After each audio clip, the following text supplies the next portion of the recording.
नहीं, प्लीज मुझे मत मारो। तुम मुझे क्यों मारना चाहते हो? मुझे छोड़ दो। तुझे कैसे छोड़ दूं? मेरे जिंदा रहने के लिए तेरा मरना बहुत जरूरी है। नहीं नहीं, मैंने तुम्हारा क्या बिगाड़ा है? मुझे क्यों मारना चाहते हो? तूने मुझे खून करते हुए देखकर बहुत बड़ी गलती कर दी। नहीं नहीं नहीं, मैं तुझे तेरे प्रेमी के पास पहुंचा के रहूंगा। प्लीज ऐसे मत करो, प्लीज।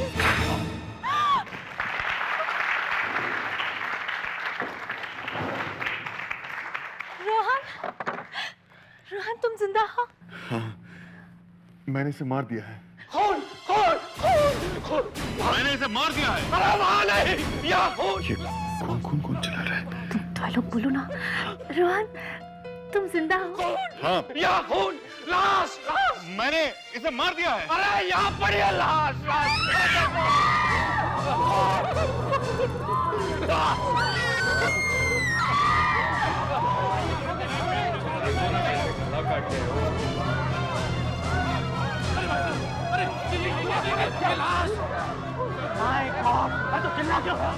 आइए आइए, जल्दी जल्दी देखिए उसे, जल्दी।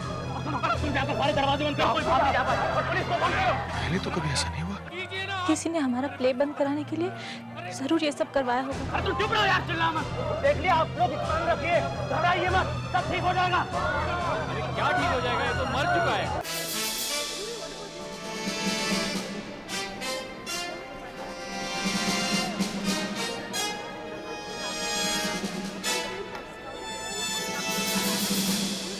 अरे, ये तो प्रेम है। सर? हाँ, वकील है ये। इन्होंने मेरे कई केसेस लड़े हैं, लेकिन ये नाटक कब से देखने लगा? पहले तो कभी शौक नहीं था। सर? हाँ,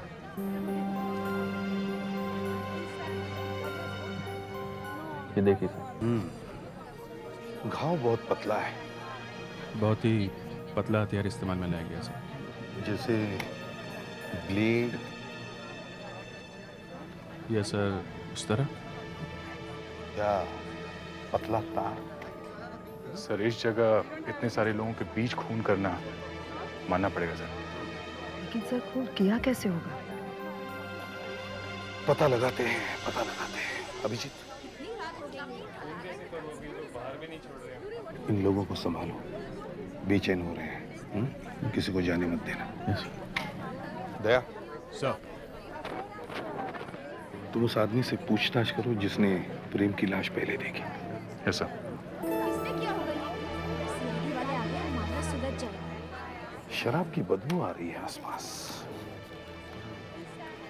सर, E+ मिला है। ओह,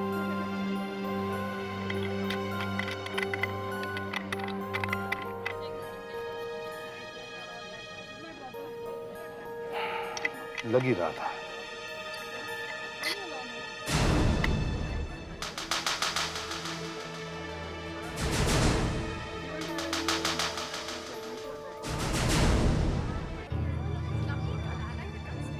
सर,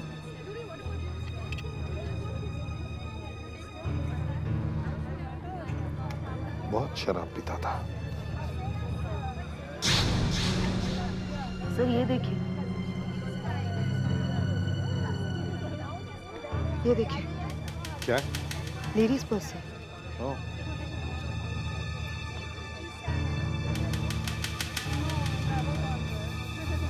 तो नाटक के प्रोड्यूसर को बुला। Yes sir. पता नहीं पूछताछ में कितना वक्त लगेगा। एक्सक्यूज मी, आपके प्रोड्यूसर कहाँ हैं? शायद उधर है, मेकअप रूम में। जी। आप लोग कुछ बता सकते हैं? क्या देखा आप लोगों ने? नहीं, हमने कुछ भी नहीं देखा। हम भला कैसे देख सकते हैं? हम तो प्ले देख रहे थे, पीछे वाले सीट पे बैठे हुए थे। आपको कुछ पता नहीं चला? स्टूडियो में अंधेरा इतना था, अंधेरा बहुत होता है। अंधेरा। बहुत अंधेरा था। और हम घर कब जा सकते हैं? देखिए, खून का मामला है, थोड़ी बहुत पूछताछ तो करनी पड़ेगी। तुम्हारा नाम क्या है? जी आकाश। आकाश। प्ले के बीच में उठकर तुम कहाँ जा रहे थे? जी मुझे बहुत जोर से प्यास लगी थी, बस पानी पीने जा रहा था साहब। क्या तुम्हें अक्सर बार बार प्यास लगती है? मेरा कहने का मतलब ये है कि तुम्हें इतनी जोर की प्यास उसी समय क्यों लगी? अब साहब प्यास तो प्यास है, लग गई। अब उसी समय क्यों लगी मैं ये कैसे बता सकता हूँ साहब? वो आदमी मरा हुआ है, इसका पता तुम्हें कैसे चला? वहां तो अंधेरा ही अंधेरा था। साहब मैं जब अंधेरे में जा रहा था तो उस आदमी की मुझे टांग लगी। मैंने उसको धीरे से कहा भी कि टांग पीछे कर, तो साहब वो हिला भी नहीं। मैं उसके पास गया और उसको धीरे से हिलाया तो मेरे हाथों में कुछ गीला गीला लगा साहब। मैं तभी समझ गया कि कुछ ना कुछ गड़बड़ है साहब। लाश के साथ कौन कौन लोग बैठे हुए थे? साहब लाइट ऑन होने के बाद वहां मुझे कोई दिखाई नहीं दिया। पहली लाइन तो पूरी खाली थी, सिर्फ यही बैठे हुए थे। तुम्हें अंधेरे में पता ही कैसे चला कि वहां पे एक लाश पड़ी है? अंधेरे में तुम्हारे हाथ में कुछ गीला गीला लगा और तुम चिल्लाने लगे कि खून है खून, हाँ? मुझे तुम्हारी बात पे विश्वास नहीं हो रहा। प्रोड्यूसर साहब, इस पहले रो में जितने भी लोग बैठे थे उन सब से मुझे बात करनी। बताइए कौन कौन बैठा था यहाँ? साहब किससे बात करेंगे साहब? पहली रो में जो एक आदमी बैठा था वो तो मर चुका है। एक ही आदमी बैठा था, तो बाकी लोग कहाँ गए? साहब जब लाश मिली थी तब इस लाइन में इनके अलावा और कोई नहीं बैठा था। और साहब ये इनके पीछे वाली लाइन में ना साहब, यहाँ पर 4 सीटें खाली थी। ये 12, 13, 14, 15। आपको कैसे मालूम? साहब जब लाश मिली थी तभी देखा था कि सारी सीटें खाली हैं। ऐसा कैसे है कि जिस आदमी का खून हुआ उसके साथ वाली सारी सीटें खाली? साहब ये बात मेरी खुद की समझ में नहीं आ रही है कि ऐसा कैसे हो सकता है। साहब ये सारा का सारा शो हाउसफुल था, पूरी सीटें बिकी हुई थी, फिर भी ये सीटें खाली। साहब हो सकता है ये लोग आए ही ना हो। और ये भी तो हो सकता है कि ये लोग यहाँ पर थे और इंटरवल में चले गए। हाँ ये भी हो सकता है साहब। अभिजीत, दया, बाहर जाके वॉचमैन से बात करो, उससे पूछो कि इंटरवल में कोई बाहर गया था क्या नहीं। सिक्योरिटी, इंटरवल में कोई आदमी थिएटर के बाहर गया था? साहब थिएटर के बाहर कोई नहीं गया, ना इंटरवल में, ना उसके पहले, ना बाद में। ठीक से याद है? अच्छी तरह साहब। साहब इंटरवल में जो लोग बाहर आते हैं ना, हमारे ही कैंटीन में खाते पीते हैं, हम उनको कहीं बाहर जाने देते ही नहीं साहब। आजकल हमको बहुत ध्यान देना पड़ता साहब। इसका मतलब खूनी अब भी थिएटर के अंदर ही है। लगता तो ऐसा ही है। इस डब्बे में क्या है? साहब टिकटे हैं, जो लोग आते हैं ना उनकी टिकट हम फाड़ के इसमें डाल देते हैं साहब। ये उसी के टुकड़े हैं साहब। ये बॉक्स हम ले जा रहे हैं, तुम्हें बाद में लौटा देंगे, ठीक है? साहब एक मिनट। साहब थिएटर के बाहर एक आदमी गया था। गया था? कौन? साहब वो कैंटीन का लड़का था। कैंटीन वाला?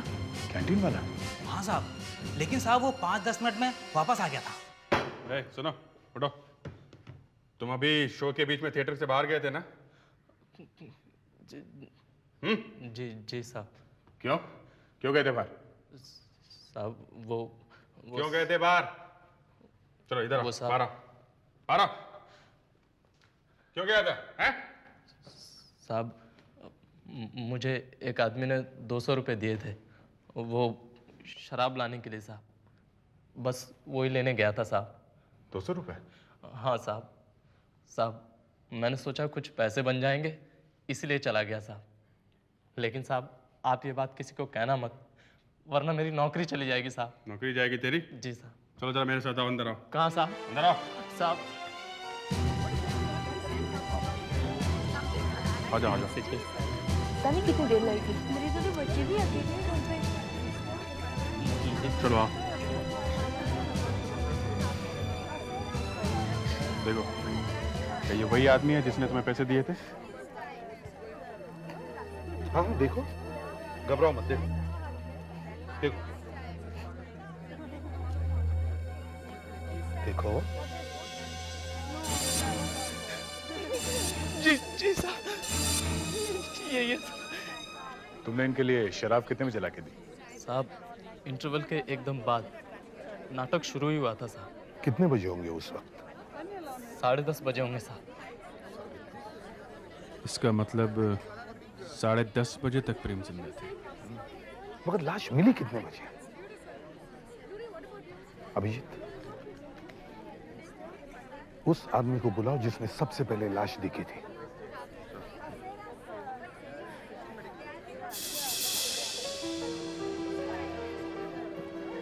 क्या हुआ बेटा, क्या देख रहे हो?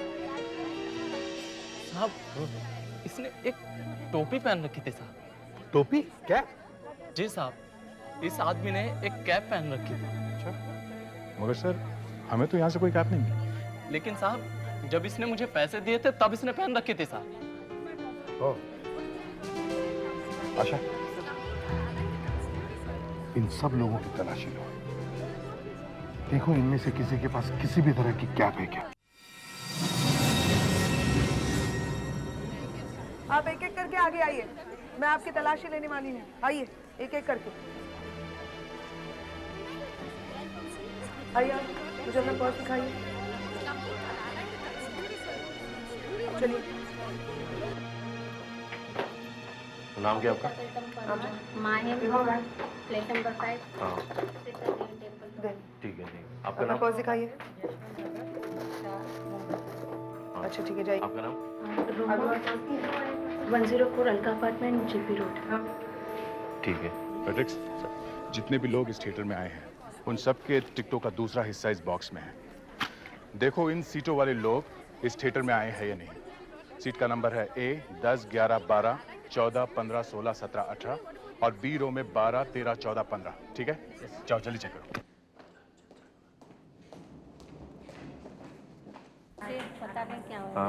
पता नहीं कब घर जाने देंगे। आपका नाम?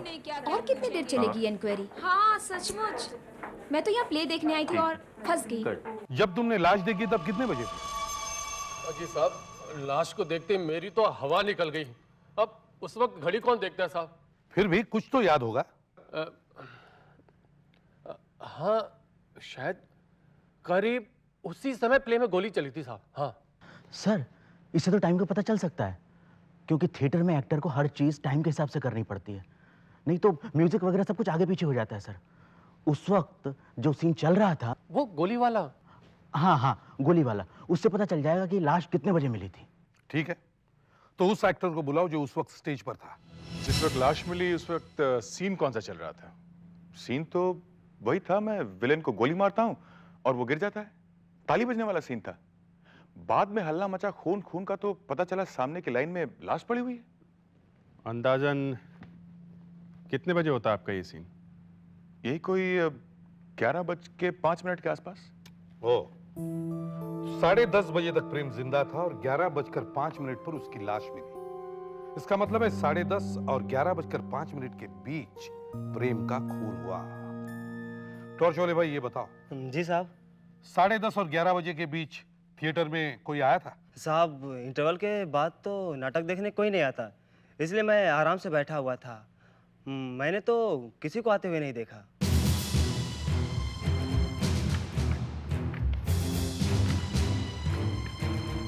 सर, हाँ सर। सर ये है उन सारे लोगों की लिस्ट जो आज रात प्ले देखने आए थे। किसी के पास से वो कैप मिली? जी नहीं सर।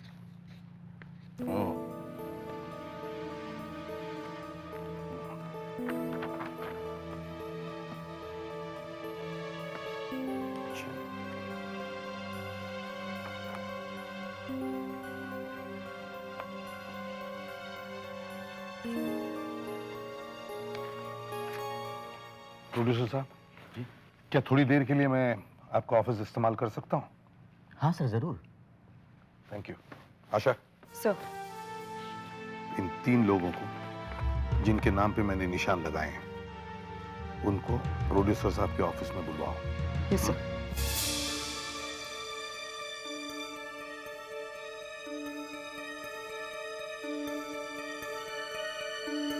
देख ली सब टिकटें? मिला कोई टिकट? नहीं, तुम भी देखो। आप सब लोग यहाँ आइए, आइए। कोई कुछ बताएगा कि हमें क्यों रोक रखा है यहाँ पर? बाकी सब लोगों को तो आपने जाने दिया है बाहर। अभी पता चल जाएगा, आप पहले यहाँ आइए। आइए यहाँ पे। एसीपी साहब, आप तीनों से बात करना चाहते हैं, वही बताएंगे आपको कि आपको रोक कर क्यों रखा है। सर ये 3 लोग जिन्हें आपने बुलवाया है, कौन है सर ये? दया, ये तीनों लोग प्रेम से ताल्लुक रखते हैं। एक है संकेत, याद है ना तुम्हें? सर ये वही संकेत है ना जिसे फ्रॉड के केस में 5 साल की जेल हुई थी? हाँ वही। उस वक्त प्रेम पब्लिक प्रोसिक्यूटर था और उसने संकेत को जेल करवाई थी। तो सर संकेत ने बदला लेने के लिए प्रेम का खून कर दिया है? हाँ हो सकता है। और ये दूसरा आदमी कौन है? दूसरा आशीष, प्रेम का पुराना बिजनेस पार्टनर। सर ये भी खूनी हो सकता है? हाँ, क्यों नहीं हो सकता। यानी जब तक वो नहीं बताएंगे तब तक हम लोग लटक गए। खूनी मिल नहीं रहा है, हमको पकड़ लिया। आपका नाम एसीपी साहब ने निकाला है लिस्ट में से, समझे आप? एसीपी साहब ने निकाला? जी हाँ। अब तो चोंच बंद कर लो भाई। मैं कोई चोंच वोंच नहीं बंद करने वाला।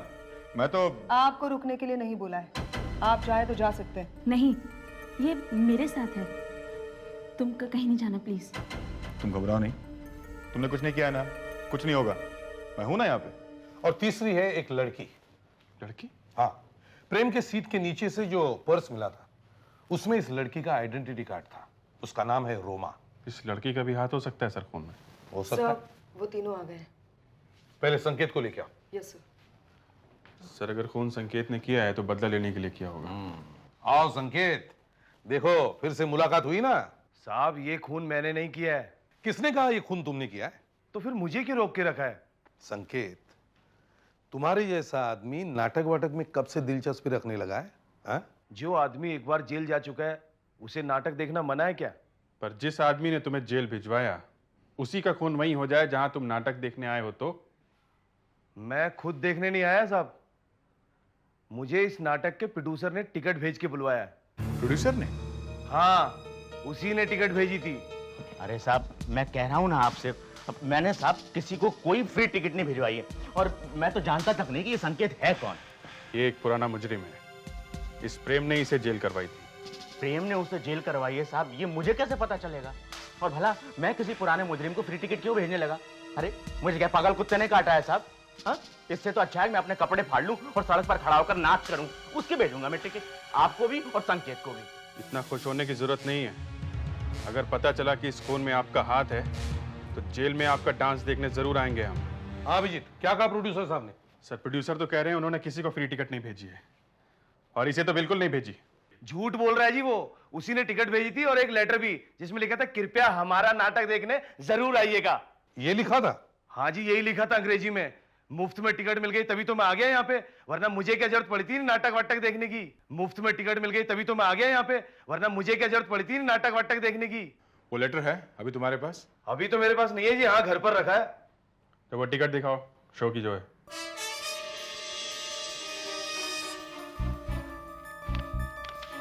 दिखाओ। खून पहले रो में हुआ है, ये चौथी रो की टिकट है सर।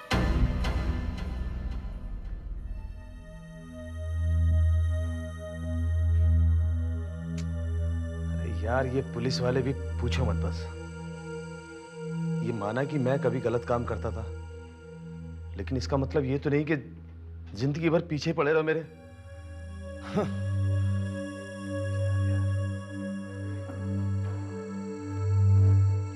चलिए मिस्टर आशीष, आप। मैं? जी हाँ। जाना जरूरी है क्या? जी हाँ, जल्दी चलिए प्लीज। ठीक है, मैं आता हूँ।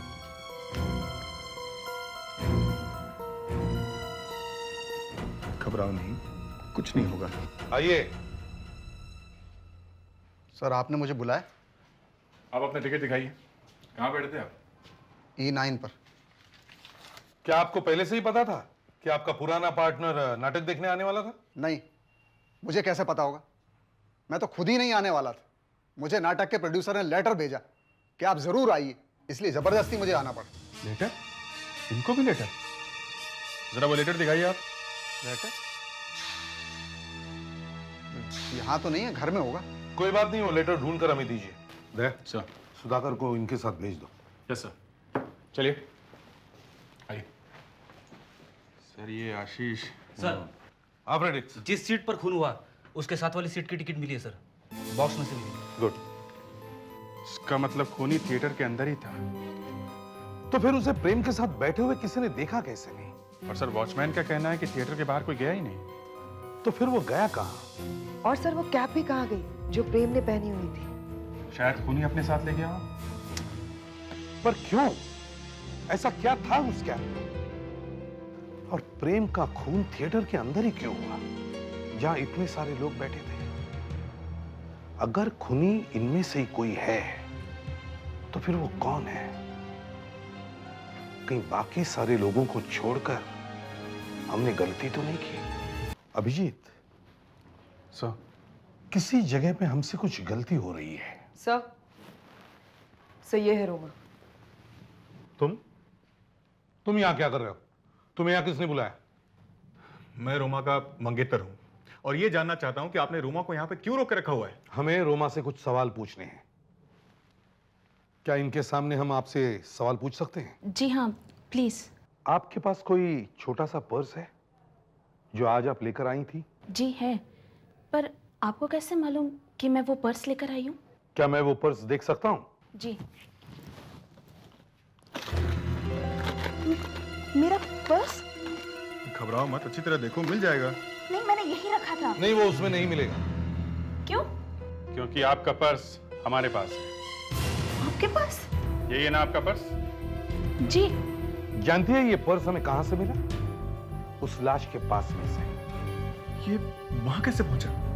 ये तो आप बताइए कि ये वहां कैसे पहुंचा। मैं कैसे बताऊं? तो और कौन बताएगा? आपका पर्स लाश के पास में से मिला है। आप वहां गई होंगी तभी तो गिरा होगा वहां पे। नहीं, मैं नहीं गई। मैं क्यों जाऊंगी? नहीं? तो फिर आपका पर्स हैंडबैग में से निकला और उड़कर उस लाश के पास पहुंच गया, है ना?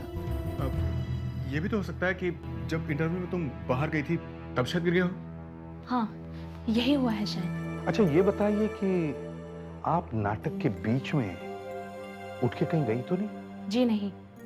चाहे तो आप उस आदमी से पूछ सकते हैं जो मेरे पास में बैठा हुआ था। प्रोड्यूसर साहब, ये लेटर आशीष और संकेत को 2 फ्री टिकट्स के साथ भेजे गए थे और ये लेटर हेड आप ही की कंपनी का है। नो सर, ये लेटर हेड मेरा नहीं है, ये नकली है, बिल्कुल नकली है। सर, आप खुद ही बताइए, न जान न पहचान, फिर भला मैं इन दोनों को फ्री टिकट्स क्यों बेचने लगा? फिर इन दोनों को टिकटें भेजी किसने होगी? खूनी नहीं भेजी होगी। वो चाहता था कि इन दोनों पे ही शक जाए। सर, इस खूनी का दिमाग बहुत तेज है, बहुत दूर की सोचता ही है। बहुत दूर की सोचता है, इसलिए उसने पहले लाइन की सारी टिकटें और दूसरी लाइन की 4 टिकटें पहले ही खरीदी, ताकि किसी को पता न चले कि खूनी कब आया और कब गया।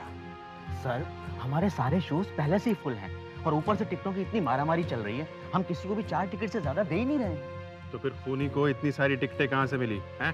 कहां से मिली? सर, हो सकता है कि बुकिंग की लाइन में खूनी के साथ उसके और साथी भी खड़े हुए हों। 4 टिकट्स खूनी ने बुक करवाई होंगी और बाकी के टिकट्स उसके साथियों ने। पर ये पता कैसे चलेगा कि ये टिकट बुक किसने किए होंगे? सर, आप एक काम कीजिए, कल मेरा आदमी आएगा, आप उसी से मिल लीजिएगा। उसके पास पूरा चार्ट होता है, लिस्ट वगैरह, उसके पास सब कुछ होता है, शायद वो आपकी कुछ मदद कर सके। ये लीजिए साहब, खुद ही देख लीजिए, ये सारे सीटों का चार्ट है। जैसे जैसे टिकटें बिकती जाती हैं वैसे वैसे हम सीटें काटते जाते हैं। मगर ये कैसे पता चल सकता है कि पहली लाइन की टिकटें किसने खरीदी थी? पहली लाइन की है तो पता चल सकता है साहब। कैसे? साहब देखिए, ये जो लाल स्याही से मार्क किया गया है और टीबी लिखा है, इसका मतलब टेलीफोन बुकिंग। ये टिकटें फोन पर बुक की गई थी। फोन पे? तो आपने ये टिकटें किसी के यहाँ भिजवाई थी या कोई लेने आया था यहाँ पर? टेलीफोन नंबर तो होगा ना आपके पास उसका? टेलीफोन नंबर भी है, पता भी है। ये टिकटें किसी के ऑफिस में भिजवाई गई थी, उसका पता है 12 जवाहर नगर। 12 जवाहर नगर? ये पता तो प्रेम के ऑफिस का है ना? देखिए, आपके मालिक प्रेम ने फोन पे ऑर्डर करके चांदनी रात प्ले की कुछ टिकटें मंगवाई थी ना? टिकट्स? हाँ, कुछ टिकट्स आई तो थी। कितनी टिकटें थी? जी, वो तो मुझे पता नहीं है, क्योंकि टिकट्स वाइट लिफाफे में थी और वो मैंने सीधा सर को दे दी थी। अगर आप बुरा ना माने तो हम तलाशी ले सकते हैं इस ऑफिस की? देखिए, वैसे तो किसी भी वकील के ऑफिस की तलाशी आप नहीं ले सकते, मगर जब मालिक ही नहीं रहे तो क्या दिखाना और क्या छुपाना, शौक से। अभिजीत, हाँ दे, ये देखो, इस फाइल के ऊपर प्राइवेट लिखा हुआ है और इस फाइल के अंदर सिर्फ एक ही पेज है। आर कुमार 911201। इस कुमार की स्पेलिंग देखी तुमने? जिंदगी में पहली बार देख रहा हूँ कि कुमार में 2 आर होते हैं। 911201। इसके बारे में आप कुछ जानती हैं? जी नहीं, ये फाइल तो मैं खुद पहली बार देख रही हूँ। किसी का नाम और फ़ोन नंबर लगता है, शायद प्रेम के जानने वाले का होगा। हम आपका फ़ोन यूज़ कर सकते हैं क्या? श्योर। देखो ज़रा, 911-2001 911-2001। हेलो, हाँ मिस्टर आर कुमार हैं जी? जी ये 911-2001 ही है ना? अच्छा, ओके, थैंक यू। ये किसी रद्दी वाले का दुकान का नंबर है। टेलीफोन डायरेक्टरी में देखते हैं कि ये 2R वाले कुमार का नंबर उसमें है कि नहीं। सर रोमा के साथ वाली सीट में जो आदमी बैठा हुआ था उससे पूछताछ हो गई है। तो क्या रोमा भी मिली हुई है? लगता नहीं है सर। पूरे प्ले में रोमा अपनी सीट पर ही बैठी हुई थी, सिर्फ इंटरवल में ही बाहर गई थी और प्ले वापस शुरू होते ही वापस आ गई थी। और इंटरवल के बाद तक तो प्रेम जिंदा था। फिर भी वो पर्स प्रेम के सीट के नीचे। सर, हाँ दे। सर पूरी टेलीफोन डायरेक्टरी में आर कुमार नाम का सिर्फ एक ही आदमी है जो अपने नाम में 2 R लगाता है और उसका फोन नंबर 911-2001 नहीं है सर। आइए आइए।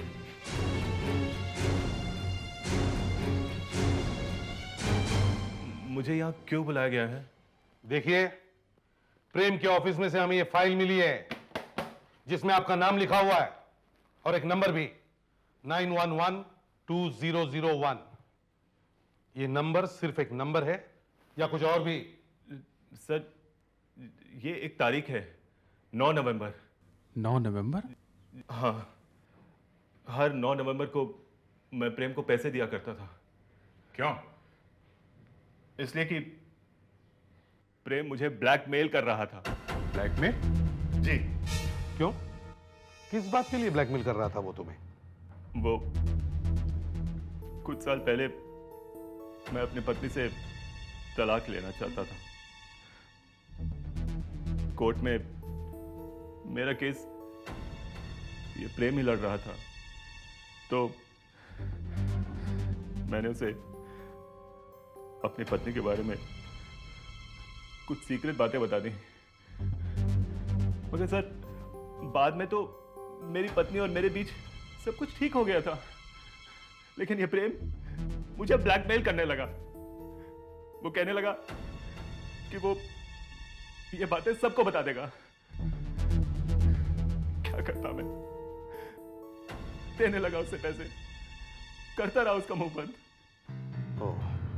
मगर सर, मेरी पत्नी के खिलाफ जो सारे सबूत हैं वो अभी तक प्रेम के पास ही हैं। लेकिन हमें तो कहीं नहीं मिले उसके ऑफिस में। मैं जानता हूं सर कि वो ऐसे सबूत कहां रखता है। कहां? टोपी में। टोपियां पहनने का बड़ा शौक था प्रेम को। बाल वाल तो सही सलामत थे, फिर क्यों पहनता था टोपियां?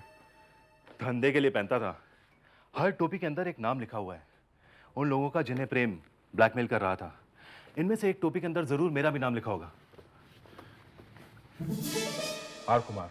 हाँ, ये देखिए, मेरा सत्यानाश करने वाले पेपर जरूर इसके अंदर होंगे।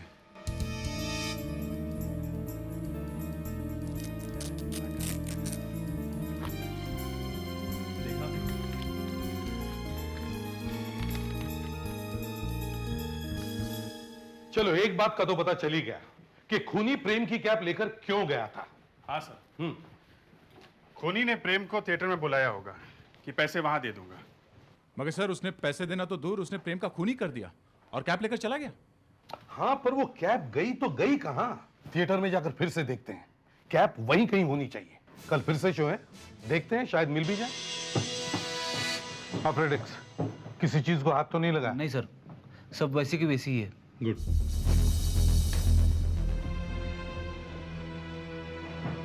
कैप यहीं कहीं होनी चाहिए,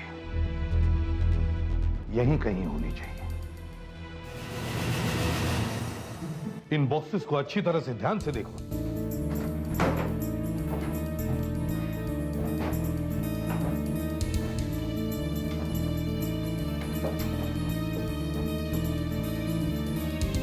सो ये देखिए, यहाँ बहुत सारी कैप्स हैं।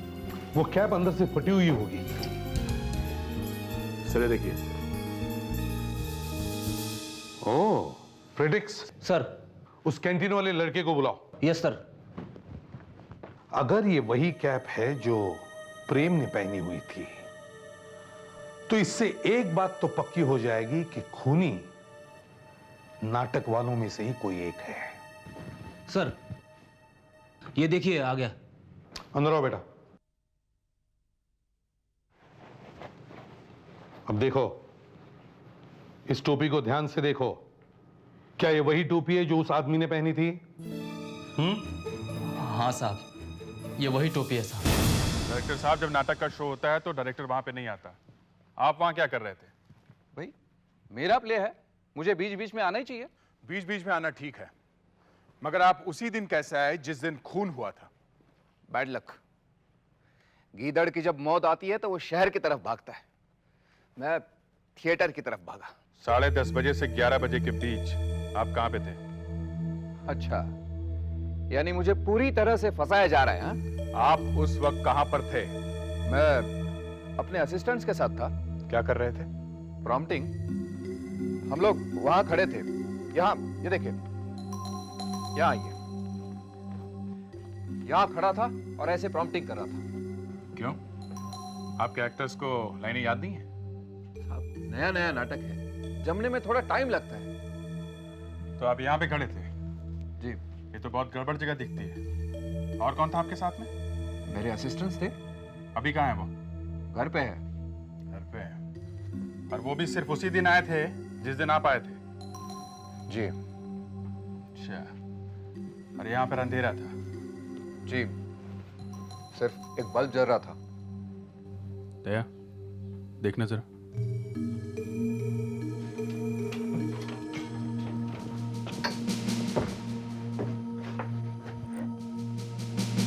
यहाँ पर तो कुछ नहीं है, सिर्फ एक आदमी छुप सकता है। साहब, वहां पर लाइटमैन बैठता है, वहां कैसे कोई छिप सकता है? अच्छा, लाइटमैन बैठता है।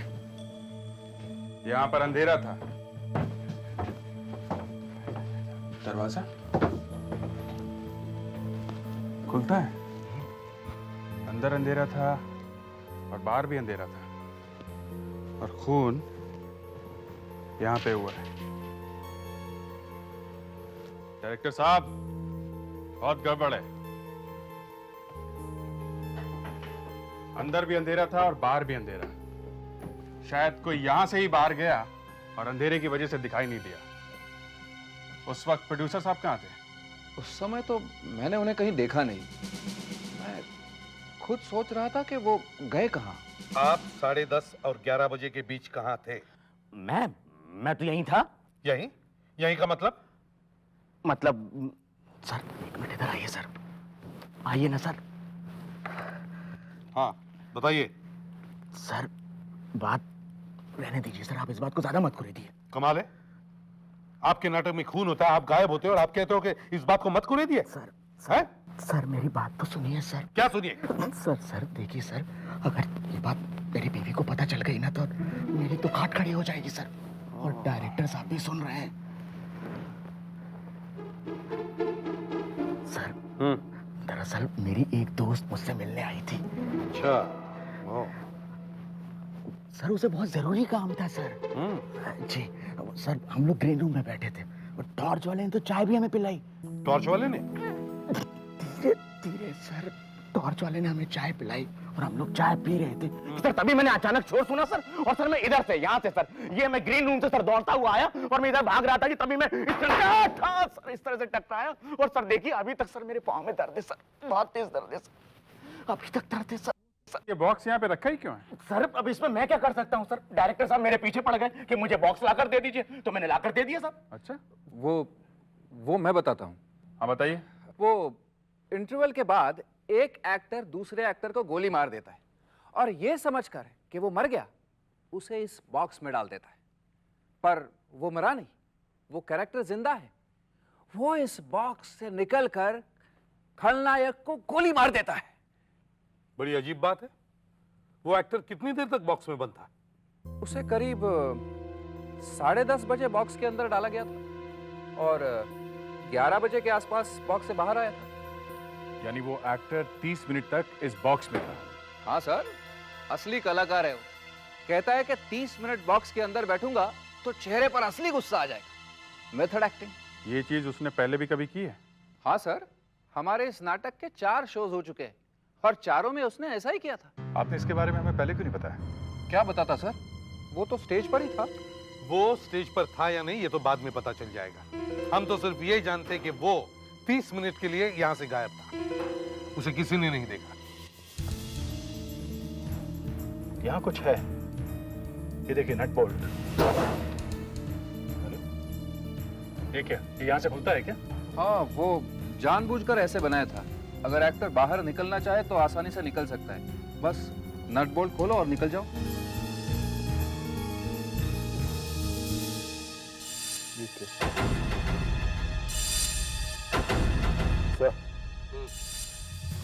तो लगता है जिस चीज से खून हुआ था वो चीज मिल गई है।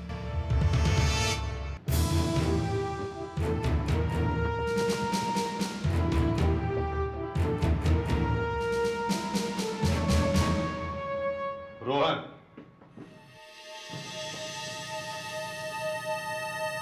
आप लोग यहाँ? क्या बात है? चलो आप लोग बाहर जाओ। चलिए, आप भी चलिए। बाहर आइए। किधर? बाहर बाहर उठिए। कहाँ जाना? चलिए बाहर चलिए। कौन है आप लोग? चलिए, चलो उठो। बात क्या है? 10:30 से 11 बजे के बीच तुम कहाँ पे थे? मैं? हाँ, तुम कहाँ पे थे? मैं स्टेज पर था। तुम स्टेज पर थे? स्टेज पर थे या ट्रंक पे थे? हाँ, मैं ट्रंक में था। तुम ट्रंक में थे, ये किसी ने देखा था? उस ट्रंक के अंदर सिर्फ एक ही आदमी रह सकता है, दूसरा कोई आ नहीं सकता उसके अंदर। कोई दिखेगा कैसे? चलो कोई बात नहीं। इस ब्लेड को पहचानते हो? ये तुम्हारा है? नहीं, मेरा नहीं है। मेरा कैसे हो सकता है? ये तो सिर्फ एक ब्लेड है, सिंपली ए ब्लेड। इस पे मेरा नाम लिखा है। नाम तो नहीं लिखा, मगर ये ब्लेड ट्रंक में क्या कर रहा था? ट्रंक में? हाँ, ट्रंक में। इस पर फिंगरप्रिंट्स मिले। पता नहीं किसने रख दिया ट्रंक के अंदर मुझे फंसाने के लिए। और कौन रख सकता है तुम्हारे अलावा? ये ब्लेड तुम्हारा है। प्रेम का खून इसी ब्लेड से हुआ और खून तुम्ही ने किया है। मैंने कोई खून वो नहीं किया। तुमने खून नहीं किया? हाँ, नहीं किया, नहीं किया, नहीं किया। तुमने प्रेम का खून क्यों किया? प्रेम मुझे ब्लैकमेल करता था। क्यों? मैं जिकापुर का रहने वाला हूं। वहां चोरी के इल्जाम में 2 साल की सजा काट चुका हूं। प्रेम को यह बात मालूम थी। मैं रूमा से शादी करना चाहता था। वो बहुत बड़े घर की लड़की है। प्रेम को कहीं से यह बात भी पता चल गई। उसने मुझे ब्लैकमेल करना शुरू कर दिया। वो जानता था कि अगर मेरे जेल जाने की बात रोमा के घर वालों को पता चल गई तो रोमा के साथ मेरी शादी कभी नहीं हो सकेगी। मैं जितना कमाता था सब प्रेम को दे देता। इसलिए मैंने प्रेम को मारने का प्लान किया। मैंने उसे थिएटर में बुलाया। तू क्या सोचती है? नहीं सारी बत्तियां बुझा करके तू मुझसे बच जाएगी? नहीं। कितना भी अंधेरा कर ले। आ गए। कालिया, वो लड़की कहीं छुप गई है। पैसे लाए हो? लाया हूं। पर यहाँ तो कोई नहीं है। पेपर्स कहाँ हैं? वो मुझसे बच नहीं सकती। तुम्हारी गिरफ्तारी के सारे रिकॉर्ड इस टोपी में मौजूद है। यहाँ देख। अब मेरे पैसे दे दो। रुको, अभी देता हूं। ना प्रेम ने उस कैंटीन वाले लड़के से शराब मंगवाई होती, ना कैब के पीछे पीछे हम मेकअप रूम पहुंचते, और ना ही मेकअप रूम से हम तुम तक पहुंच पाते। प्लान तो अच्छा बनाया था, मगर प्रेम के शराब पीने की आदत ने तुम्हें पकड़वा दिया। अब मुक्त हो।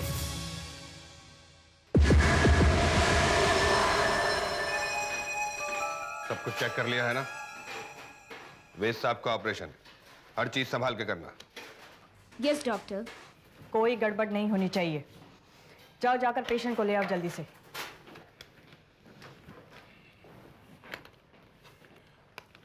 आज मेरी जिंदगी का सबसे बड़ा ऑपरेशन है। जिस आदमी ने मुझे पढ़ाया लिखाया, यहां तक पहुंचाया, आज मुझे उसी को मौत के मुंह से बचाना है।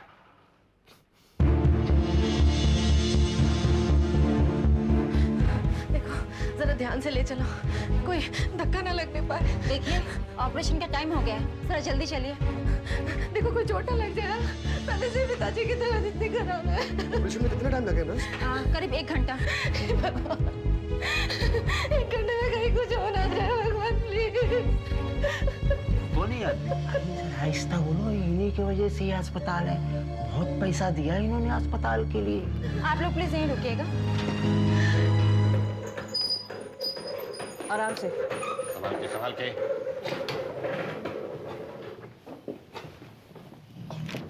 चलो चलो चलो आराम से, क्या कर रहे हो?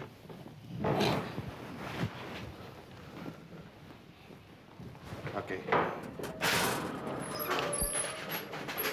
डॉक्टर, क्या हुआ? पेशेंट की हालत कुछ ठीक नहीं है।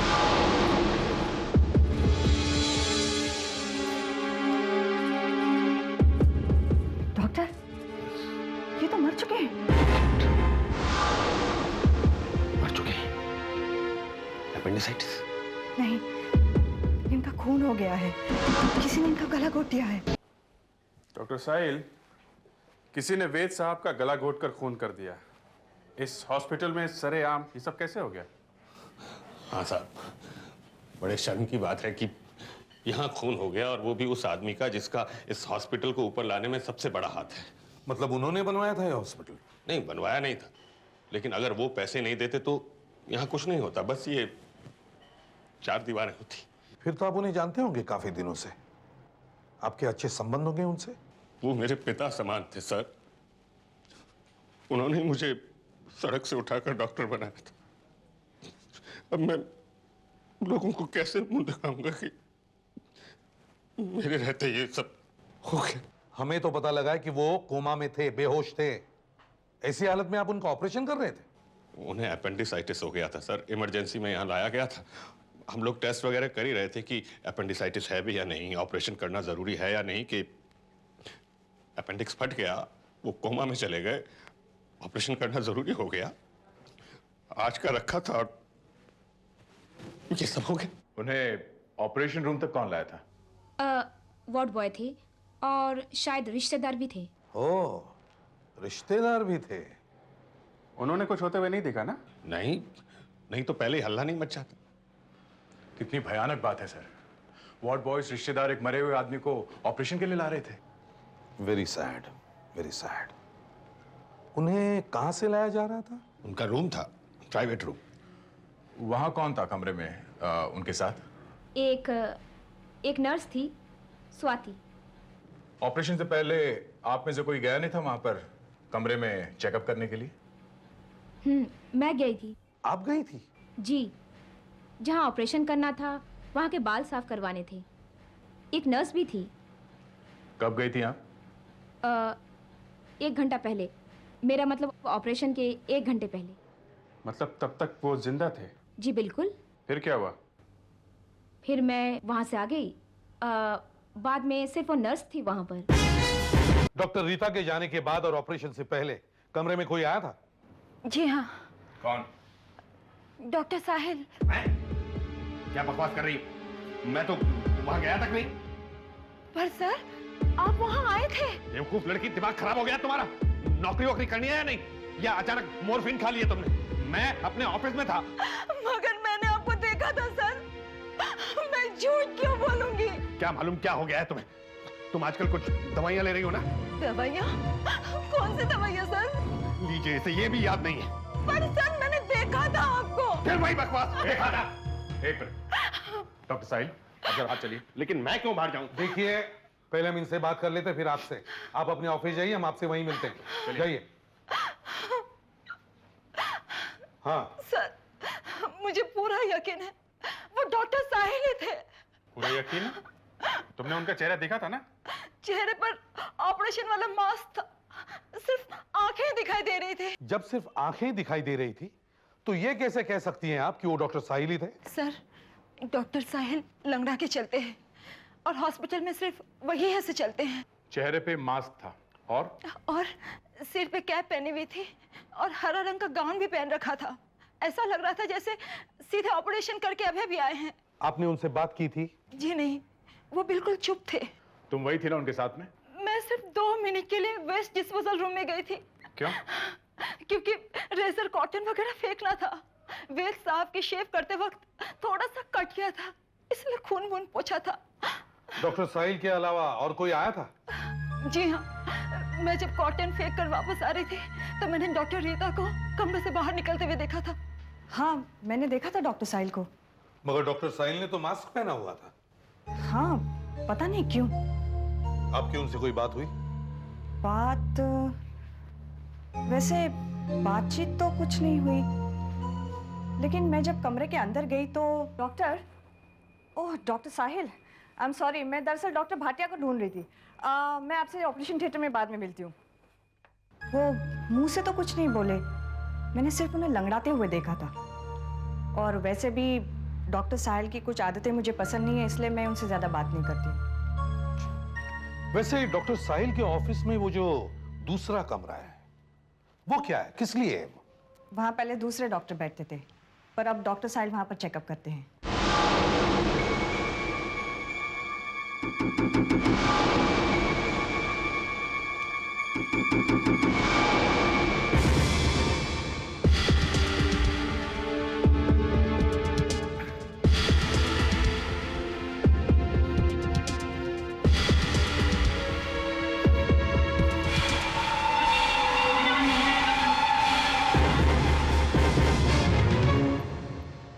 सॉरी, मैंने आपको डिस्टर्ब तो नहीं किया?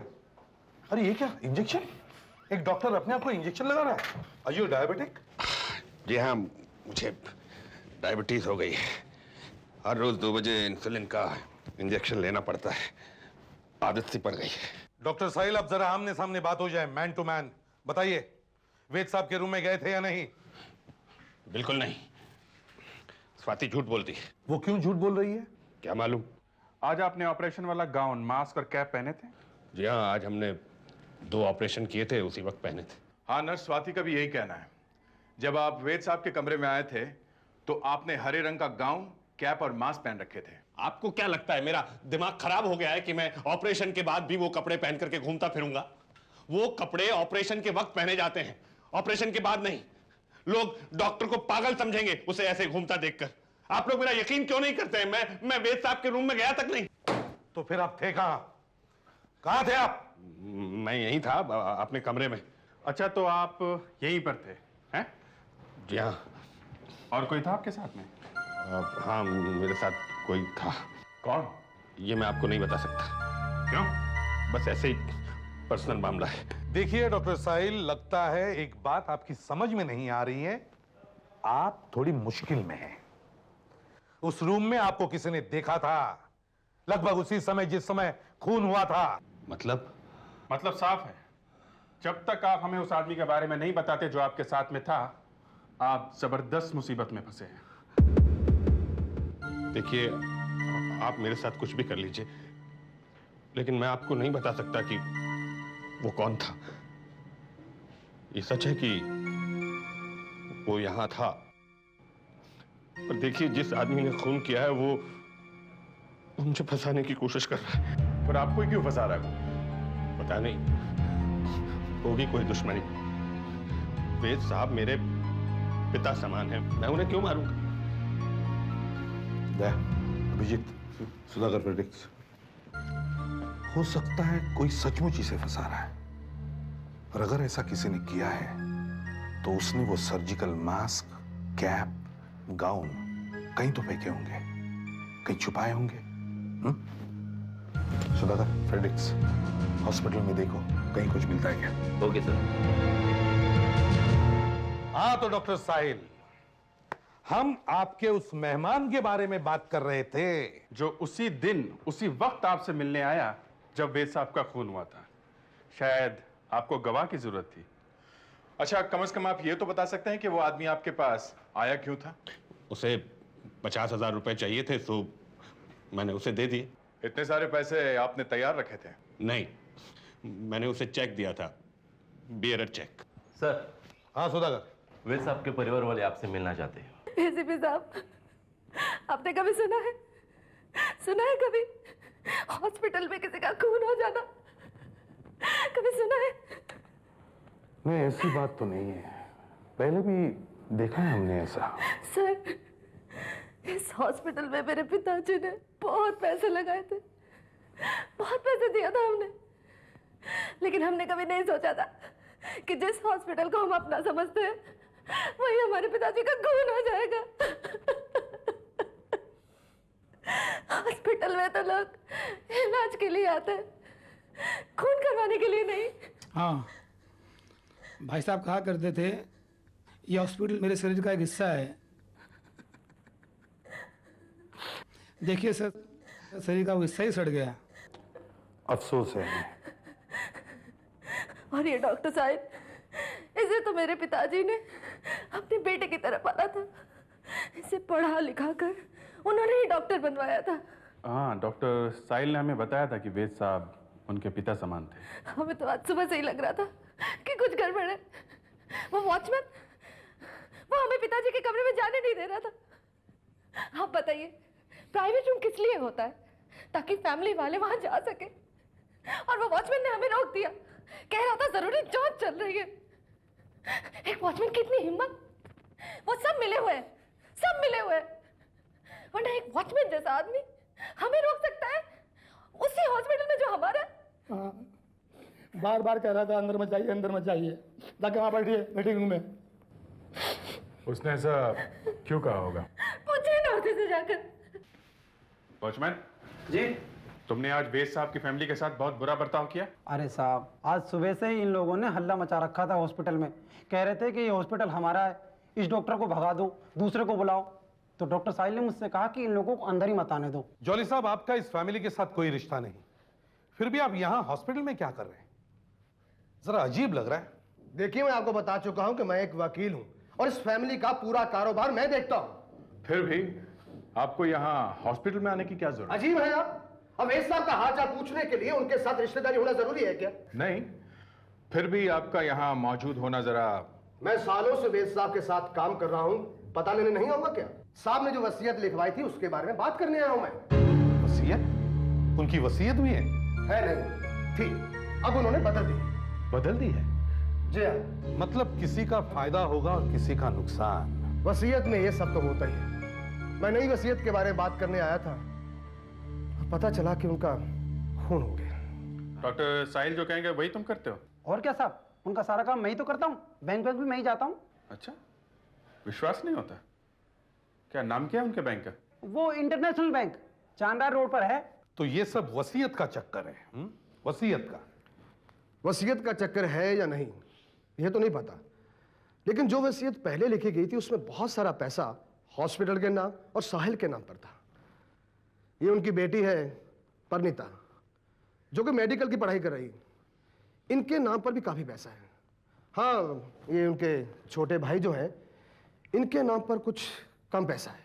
सबसे ज्यादा पैसा साहिल के नाम पर है। थोड़े दिनों के बाद पता नहीं क्या हुआ, वो कहने लगे कि भाई बिल बदल देते हैं। हॉस्पिटल तो अच्छा खासा चल रहा है, उसमें अभी और पैसे देने की क्या जरूरत है? बेटी और भाई को ज्यादा पैसे दे देते हैं। तो वो नई वाली बिल बन गई कि नहीं? किधर बनी साहब? अचानक उनकी तबीयत खराब हो गई और वो हॉस्पिटल में आ गए। मतलब जो पैसा साहिल को मिलने वाला था वो उसे मिलेगा। ये लीजिए, यही है डॉक्टर साहिल का चेक जो आज ही आया था। वो आदमी 50,000 रुपए ले गया। नाम क्या था उस आदमी का? नाम तो नहीं मालूम, चेक के पीछे देखिए, उनका साइन होगा, शायद उसे कुछ पता चले। टी शेखर। आप जरा थोड़ी देर के लिए बाहर चलिए प्लीज। आइए बाहर बैठिए। आप थोड़ी देर के लिए वहां बैठिए। एक बात बताइए, ये वेद साहब के भाई कैसे आदमी है? क्या मतलब? मतलब ये कि ये कुछ काम वाम भी करते हैं या सिर्फ वेद साहब के पैसों पर जीते हैं? काम वाम ये कुछ नहीं करते साहब, पूरी जिंदगी नहीं किया। इन्हें तो सिर्फ एक ही काम आता है, वेद साहब की चमचागिरी। सर, आप कुछ कपड़े मिले हैं, लगता है खूनी के ही है। कहाँ हैं कपड़े? वहाँ एक कमरे में। आप जरा यहीं पे रुकिए।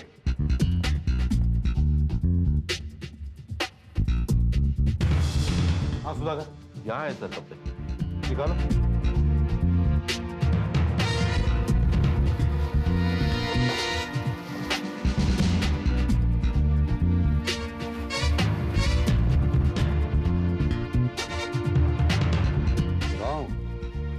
Cap, mask. वो आदमी जो वेद साहब के कमरे में गया था, उसने यही सब तो कपड़े पहने हुए थे। हाँ सर, खून करने के बाद उसने कपड़े यहाँ फेंक दिए। पॉकेट में भी कुछ नहीं सर। अच्छा। हाँ भैया। सर, जो आदमी डॉक्टर साहिल के सामने बैठा हुआ था, बैंक से उसका नाम पता चल गया। कौन है वो? Shekhar, T Shekhar. T Shekhar? Sir, ये बड़ा अजीब जूता मिला है। इसका फीता देखिए सर।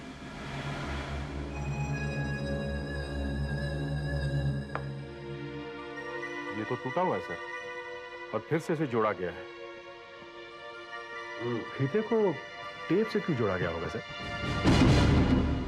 हॉस्पिटल जैसी जगह में अंदर आना और रूम में घुस के किसी आदमी को मारना, जरा अटपटा सा है ये सारा मामला। अब खून करने वाले को यह डर तो होगा ही कि वो कहीं पकड़ा न जाए, काम जल्दी करना चाहिए। मगर इसी बीच उसके जूते का फीता टूट जाता है। और सर, उसे जल्दी जल्दी चलना मुश्किल हो जाता है। शायद जूता बड़ा है, बार बार पैरों से निकल रहा है। हाँ, तो फीता बांधने जाता है मगर फीता बनता नहीं, तो उसने ये टेप लगा ली, फीता बांध लिया और चल पड़ा। मगर ये टेप उसे इतनी जल्दी मिली कहां से? सर, शायद वो आदमी उस वक्त हॉस्पिटल में होगा जब उसके जूते का फीता टूटा। कहीं ये टेप उसने उस रूम में से तो नहीं उठाई होगी। देखना चाहिए मरने वाले के कमरे में ऐसी टेप थी कि नहीं, मगर उसने ये टेप हॉस्पिटल में से ही उठाई है, हॉस्पिटल में से ही। Yes sir. नहीं तो उस आदमी का ध्यान अचानक टेप की तरफ जाएगा ही कैसे? देखो, अगर मेरे जूते का फीता टूट गया तो मैं फीते में गांठ बांधने की कोशिश करूंगा, या फिर टूटे हुए फीते को ही बांधने की कोशिश करूंगा। मगर ये टेप लगाना मेरे समझ में नहीं आया। सर, ये किसी ऐसे आदमी का काम हो सकता है जिसका इस टेप के साथ दिन रात का लेना देना हो। जैसे कोई केमिस्ट या डॉक्टर भी हो सकता है। सर, आ गया। सर, नर्स स्वाति ने और डॉक्टर रीटा ने ये कपड़े पहचान लिए। हाँ सर, ये वही कपड़े हैं जो खूनी ने पहने हुए थे। ये शर्ट भी? नहीं सर, शर्ट तो गाउन के नीचे छुपी हुई थी। ये पैंट पहचान लिए, ये पैंट वही है। मतलब डॉक्टर साहिल जैसा आदमी उस कमरे में था। मगर सर, डॉक्टर साहिल का तो कहना है कि वो अपने कमरे में था एक आदमी के साथ। लेकिन वो आदमी कौन है ये वो बताने से मना कर रहा है। और अगर डॉक्टर साहिल अपने कमरे में था तो डॉक्टर साहिल जैसा एक आदमी इस कमरे में भी था। सर, मुझे लगता है कि जो आदमी डॉक्टर साहिल के सामने बैठा हुआ था, ये टी शेखर, यही इस चक्कर का सेंटर है sir. T Shekhar? Yes sir. T Shekhar? इस टी शेखर को जमीन से खोद कर निकालना पड़ेगा। सारे अखबारों में खबर छपवा दो, शायद डॉक्टर साहिल को गिरफ्तार किया जाएगा। इससे खलबली मच जाएगी। डॉक्टर साहिल भाग जाएगा या टी शेखर सामने आ जाएगा। आप सोते हुए शेर को जगा रहे हैं। सोते हुए चूहे को बीन चुबा रहा हूं। बाबूजी के मरने के बाद माँ ने डॉक्टर साहिल के साथ शादी कर ली, दूसरी शादी। डॉक्टर साहिल तुम्हारे बारे में कुछ कहते हुए हिचकिचा क्यों रहे हैं? बता दे क्यों नहीं? क्या है कि मैं भी एक डॉक्टर था कुछ साल पहले इसी हॉस्पिटल में, लेकिन मुझे शराब पीने की बुरी लत लग गई और एक दिन नशे में चुपके से मैंने एक पेशेंट का ऑपरेशन कर दिया। बस उसके बाद वेद साहब ने मुझे हॉस्पिटल से निकाल दिया। मैंने लाख हाथ जोड़े, मैंने मिन्नतें की, गिड़गिड़ाया, लेकिन उन्होंने मेरी एक नहीं सुनी, मुझे निकाल कर ही छोड़ा। तब से मैं वेद साहब से नफरत करता हूं और शायद यही वजह होगी कि डॉक्टर साहिल ने मेरा नाम नहीं बताया। उन्हें लग रहा होगा कहीं मैं वेद साहब के खून में न फंस जाऊं। जब आप अपने पिताजी के साथ थे, क्या वो कुछ देर के लिए कमरे से बाहर गए थे? नहीं, बिल्कुल नहीं।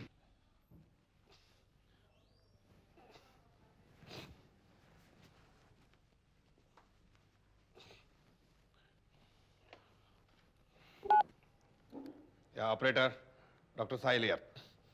अच्छा देखो, मेरे आज के सारे अपॉइंटमेंट कैंसिल कर दो। कह दो कि मैं हॉस्पिटल आया नहीं। और सुनो, मुझे कोई फोन मत देना। ओके।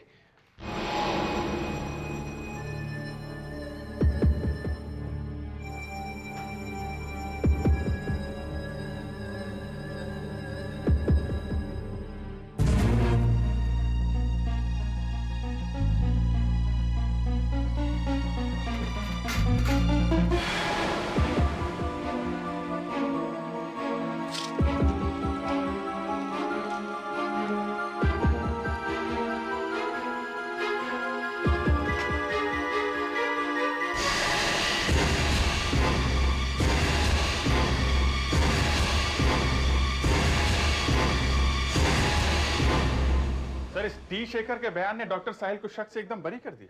सर, मुझे अभी भी यही लग रहा है कि ये मर्डर साहिल ने ही किया है और ये दिखाने की कोशिश की है कि वो कमरे में ही था। उसने हमें धोखा देने के लिए वो कपड़े वहां फेंक दिए जिससे ये लगे कि खूनी कोई और है जो साहिल की तरह लंगड़ाते हुए घूम रहा है। हाँ, अगर ऐसा होता तो वो शेखर का नाम पहले ले लेता ना। हमारा शक डॉक्टर पे जाता ही नहीं। ये साहिल, ये अभी कहाँ है? सर, इस वक्त वो हॉस्पिटल में ही है। सुधाकर और फेड्रिक्स हैं वहां पे। इस डॉक्टर साहिल को जाके फिर से मिलते हैं, देखते हैं ये कितना सच बोल रहा है और कितना झूठ।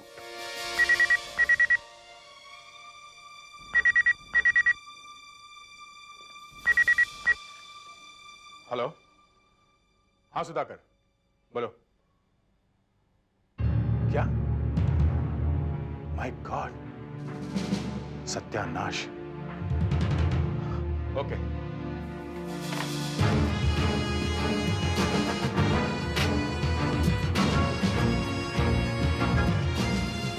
कहाँ है? यहाँ है सर।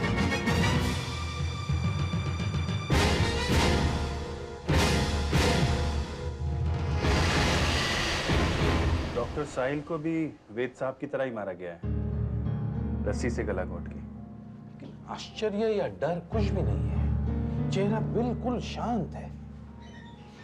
अगर इनका गला ही घोटा गया है तो यहाँ थोड़ी बहुत हलचल तो होनी चाहिए। सर, मेज पर भी सारी चीजें वैसी की वैसी हैं। हाँ, वही तो। सुधाकर, कुछ मिला? नहीं सर। फेड्रिक्स? सर, कमरे में सारी चीजें बिल्कुल अपनी जगह पे ठीक ठाक हैं। शायद यहां भी कुछ नहीं हुआ है सर। अभिजीत सर, जरा पता करो, कमरे में लाश मिलने के बाद यहाँ किसी ने छेड़छाड़ तो नहीं की? सब कुछ ये ठीक ठाक तो नहीं किया? दया सर, जरा इधर आओ।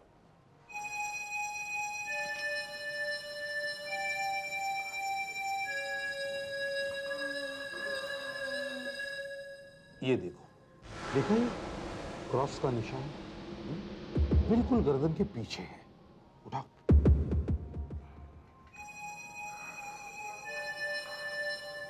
मतलब सर, खूनी साहिल के बिल्कुल पीछे खड़ा था और यहां से गला घोटा उसने। हाँ, अगर वो साइड में खड़ा होता तो क्रॉस का निशान यहां होता या यहां होता। पर सर, वो साहिल के पीछे गया कैसे? शायद डॉक्टर साहिल उस खूनी को जानता था, नहीं तो बिना किसी शक के वो पीछे जा ही कैसे सकता था? साहिल ने भी सोचा नहीं होगा कि वो आदमी उसे मारने वाला है। कौन हो सकता है जिसे डॉक्टर साहिल जानता भी था और जिस पर उसका शक भी नहीं था? डॉक्टर साहिल की लाश सबसे पहले आपने ही देखी थी। जी हाँ। लाश मिलने के समय आपने किसी चीज को हाथ तो नहीं लगाया? जी नहीं, बिल्कुल नहीं। जो चीज़ जहाँ पर थी वहीं पर है। आप डॉक्टर साहिल के कमरे में क्या करने गई थी? मैं 2:30 बजे एक ऑपरेशन था, मैं उसी के लिए डॉक्टर साहिल को बुलाने आई थी। 2-3 बार दरवाज़ा खटखटाया पर उन्होंने दरवाज़ा नहीं खोला, इसलिए मैंने अंदर जाकर देखा। कमरे में और कोई नहीं था? जी नहीं। आप इतना सोचकर क्यों जवाब दे रही हैं? एक्चुअली तो डॉक्टर साहिल की मौत से हम लोगों को बहुत बड़ा झटका लगा है। अच्छा खैर, कमरे के बाहर कोई था आसपास? जी नहीं, जब मैं कमरे में गई तब तो कोई नहीं था, पर उसकी थोड़ी देर पहले वो वकील जॉली वहाँ बैठा था। वो वेद साहब का वकील। जॉली? वो वहाँ क्या कर रहा था? शायद केदार और परिणीता के साथ आया था। वो लोग भी दिखे थे मुझे आज हॉस्पिटल में।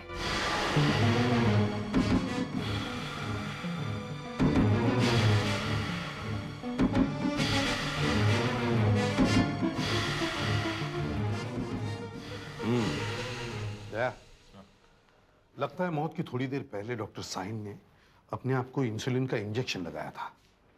पर सर, डॉक्टर साहिल को मारा क्यों गया है? ये बात तो है, लेकिन सबसे पहले हमें यह सोचना चाहिए कि डॉक्टर साहिल का खून कैसे किया गया। सर, खून तो गला घोट कर हुआ है। हाँ, लेकिन अपने आप को बचाने के लिए इसने कोशिश क्यों नहीं की?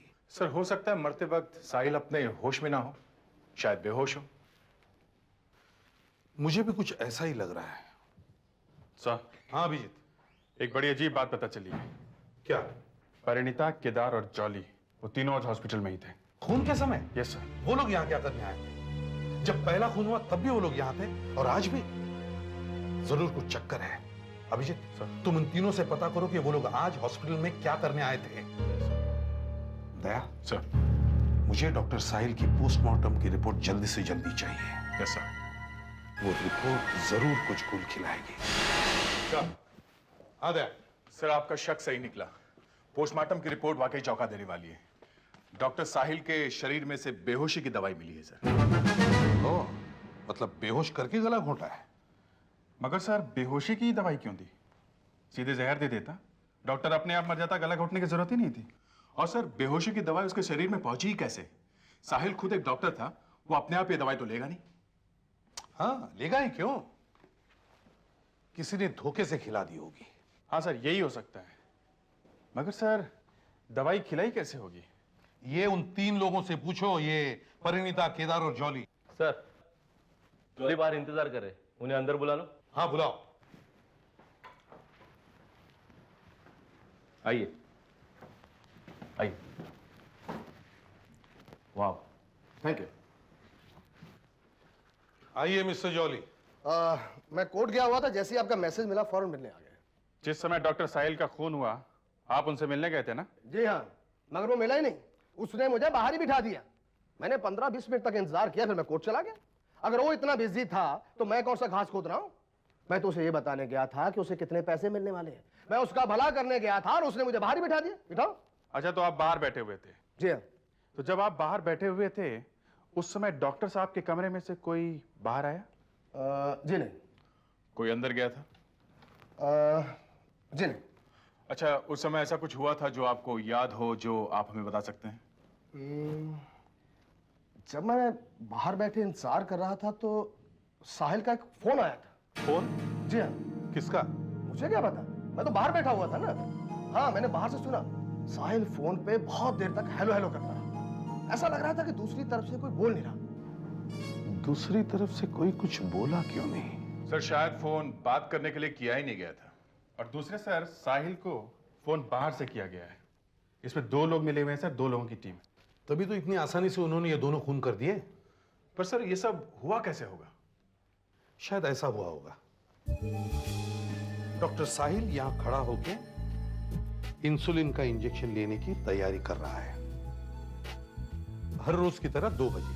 और एक आदमी यहाँ पार्टीशन के पीछे छुपा हुआ है। हाँ, और डॉक्टर साहिल को यह पता नहीं है। उसने सिरिंज में दवाई भर ली है और इंजेक्शन लेने ही वाला है, इतने में फोन आता है। फोन की घंटी बजने लगती है। डॉक्टर साहिल सिरिंज यहां रख देता है और फोन उठाने के लिए जाता है। Hello hello. और इसी बीच वो आदमी पार्टीशन के पीछे से निकलता है और इंजेक्शन बदल देता है। अब ये इंजेक्शन बेहोशी की दवाई वाला इंजेक्शन बन गया है और वो पार्टीशन के पीछे जाके छुप जाता है। डॉक्टर साहिल बहुत देर तक हेलो हेलो करने के बाद फोन रख देता है और वापस इंजेक्शन लेने के लिए आता है और वो इंजेक्शन अपने आप को लगा लेता है और बास्केट में फेंक देता है। उसके बाद वो कुर्सी पे जाके बैठ जाता है और बेहोश हो जाता है। उसके बाद खूनी पार्टीशन से बाहर निकलता है, डॉक्टर साहिल के पास जाता है। डॉक्टर साहिल बेहोश है, वो उसका गला घोट लेता है और चुपचाप दरवाजे से बाहर निकल जाता है। यस, ऐसा ही कुछ हुआ होगा। मगर सर, हाँ, अगर डॉक्टर साहिल फोन उठाने से पहले इंसुलिन का इंजेक्शन लगा लेता तो वो बेहोश नहीं होता और वो मरता नहीं। और अगर जहां वो खूनी छुपा था डॉक्टर साहिल उसी तरफ देखकर खड़ा होता तो खून होता ही नहीं। खूनी तब तक कोशिश करता रहता जब तक उसे अच्छा मौका नहीं मिलता। कल परसों तरसों देखो, डॉक्टर साहिल रोज 2 बजे इंजेक्शन लेता था। एमटीएनएल से पता करो कि आज 2 बजे डॉक्टर साहिल को कौन कौन से नंबर से फोन आए थे। सर, जिस नंबर से डॉक्टर साहिल को फोन किया गया था वो मिल गया सर। अच्छा। 290591। मगर डॉक्टर साहिल को तो बहुत सारे फोन आते होंगे, पता कैसे चला कि ये वही फोन है? सर, ये डॉक्टर साहिल का प्राइवेट नंबर है, बहुत कम लोगों के पास है। अच्छा। और 1 बजे से 1:30 बजे के बीच सिर्फ ये एक फोन आया था। कहां से? हॉस्पिटल के अंदर से ही सर। किसी ने हॉस्पिटल के अंदर से ही फोन किया है।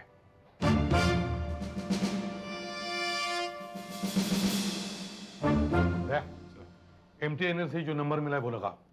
Yes sir. 290591।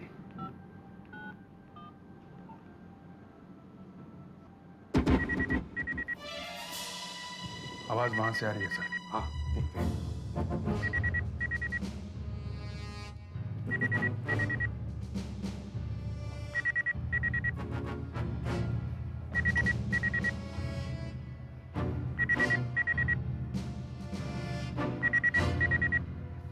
यहाँ से सर, ये तो डॉक्टर साहिल का कमरा है। हाँ, डॉक्टर साहिल को फोन डॉक्टर साहिल के कमरे में से ही कैसे आया?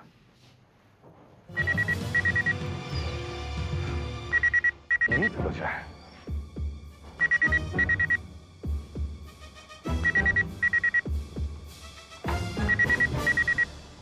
घंटी तो अभी भी बज रही है। कहीं इस कमरे में कोई और फोन तो नहीं है? आवाज इस तरफ से आ रही है। हाँ, देखो।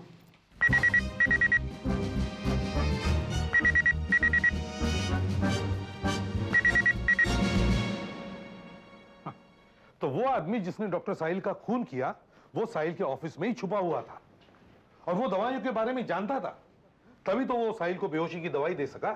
मगर सर, अस्पताल में हर दूसरा आदमी दवाई के बारे में जानता है। मगर सर, मेरी समझ में अभी तक ये नहीं आ रहा है कि साहिल को बेहोशी की दवा देने की क्या जरूरत थी।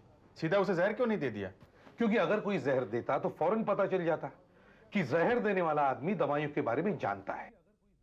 इसलिए यह दिखाने के लिए कि खून करने वाला आदमी कोई बाहर का है, साहिल का गला घोंटा गया। सर, पहले खून के बाद हमें ये जो कपड़े और जूते मिले हैं, इनसे हमें कुछ पता चल सकता है? हाँ, क्यों नहीं, दिखाओ।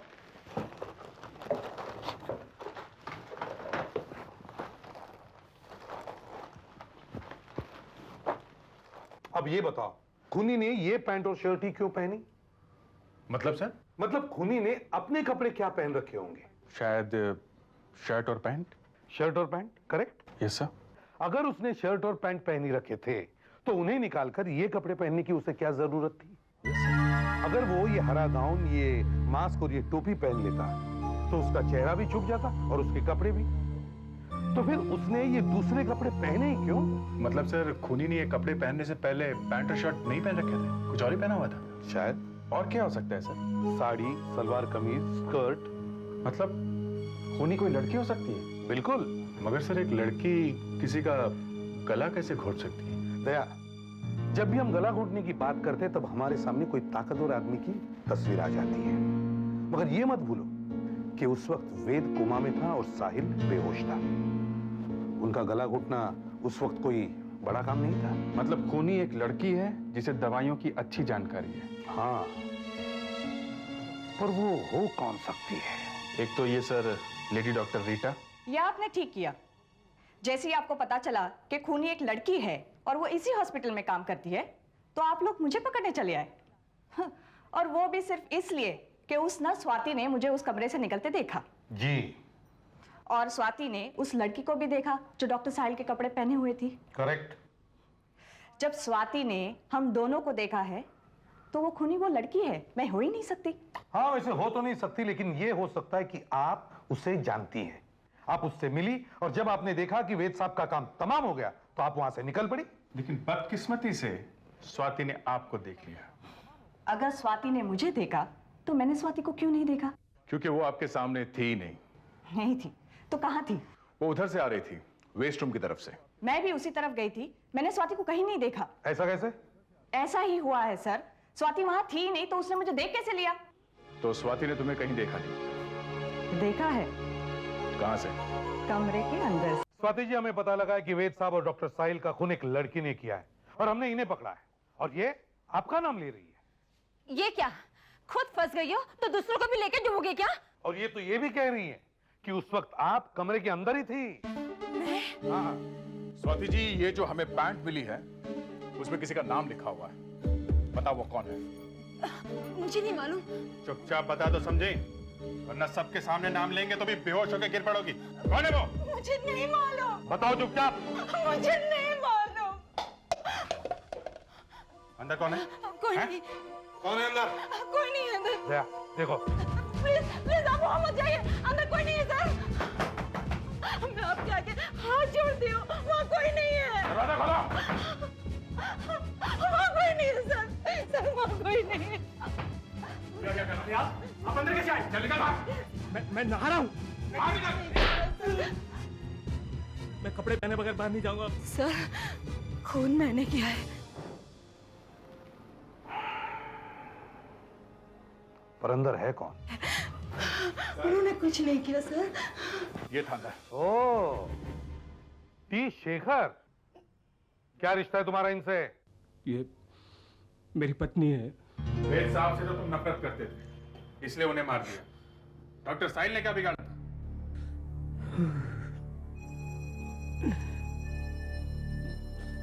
डॉक्टर साहिल ने शादी के बाद मेरी माँ का सारा पैसा हड़प लिया।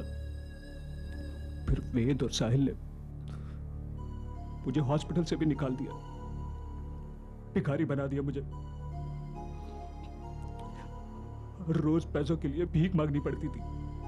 मगर अभी ही क्यों मारा वेद साहब को? वो तो खुद कोमा में थे। अगर बाय चांस वे सब होश में आ जाते तो वो विल बदल देते और फिर डॉक्टर साहिल को कभी पैसा नहीं मिलता। तो डॉक्टर साहिल के मरने के बाद जो पैसा तुम्हें मिलने वाला था वो नहीं मिलता। हमें बहुत पैसे मिलने वाले थे, लेकिन ना जाने कहां से आ गए आप लोग। अब तो एक नई विल बनेगी। ये दोनों अंदर जाएंगे और शायद फांसी भी हो जाए।